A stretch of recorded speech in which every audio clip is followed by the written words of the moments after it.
Well, today the women legislators have made it a point to try to encourage women across Louisiana to run for office.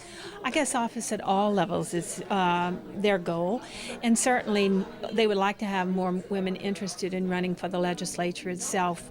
It's been an interesting time where we had a maximum of something like 24 women in the legislature over the last few years, but we've had a sudden drop, a sudden decrease, I think to about 16.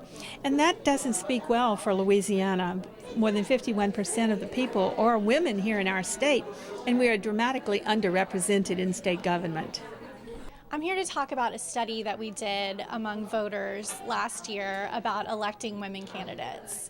And really the underlying question we wanted to get at is why voters are telling us that they would elect a woman if she was qualified, and what does qualified really mean to them when they say that. And why is it so important for women to get involved in politics? Well, literally they are always involved, whether it's from home or sitting in an office. We sort of take care of things day to day in general, whether it's deciding which child's going to take a bath first or which piece of legislation needs to be filed immediately. So knowing that about ourselves, we invite women to understand that there's a place for them, and it's an important place in politics, in any form, in any office. As you know, women represent 51% of registered voters, and unfortunately we only have about 11% women in the legislature. And some of you know the sad statistic that we rank dead last. We're 50th out of the 50 states in women representation in the legislature. And I think that's important. Sometimes people say, well, it's more important you have the right person for the job, the best person for the job. But my answer to them when they say that is, how can we know we have the best person for the job if we have 51% of our registered voters who are reluctant to run or who are not running for some reason? And so I do think if more women ran for office, we would have better representation statewide. And so that's why it's important. It's important to all of us, men and women, that we have a representative body that actually represents the people who elected them. And that's why it's important.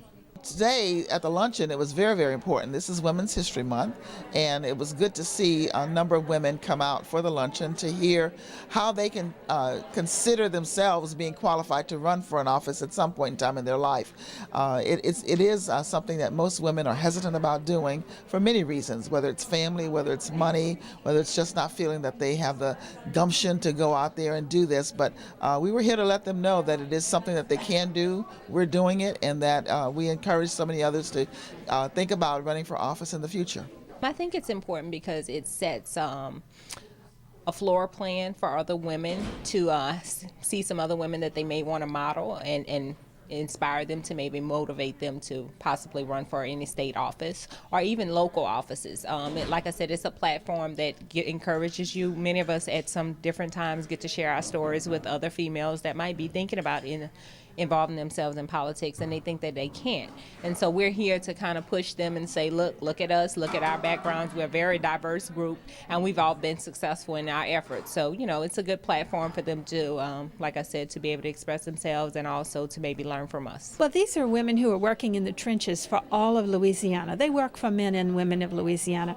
And as I like to remind our audience, all issues are women's issues. They aren't limited to family issues. Lots of men are interested in family issues too. So it boils down to women are interested in economic issues, women are interested in oil and gas issues, women are interested in every kind of issue that is out there, including family issues. All of the laws that happen affect our lives. And if we aren't sitting at the decision tables ready to help define the rules that we're going to live by, we're shortchanging ourselves. Part of our mission is we want more women in government to have a seat at the table and to have a voice. And with only 17 women in legislation currently, we know that they are severely underrepresented. So AAUW supports the efforts here with the Louisiana Legislative Women's Caucus, and we are a big advocate for them and with them to encourage more women to run for office. There's so many women's issues, and as I mentioned before, we are so underrepresented, but women represent not only the family, but also such an important aspect of all of our lives, and women involved in politics and the issues that are so important to women, and in addition to family. So they must have a voice, because we are just not heard and our voices are not loud enough, and there's so many key issues that are so important for women. I just think it's so important that if a woman's going to run, that she understands how to present herself in the best way to voters. Women candidates often are great for communities. They're strong in education and healthcare and things that really matter to families. But because of the way our society is set up, they're still at a disadvantage when they run for office. The message today is that the Louisiana Legislative Women's Caucus is here to help. We're here to spread messages. We had a webinar this week on FOSFA forms and student financial aid. We have developed several different things over the years that do exactly that, and we're reaching out. We're here. We want to help, and I want them to know that we're not just a caucus sitting in name only. We're working.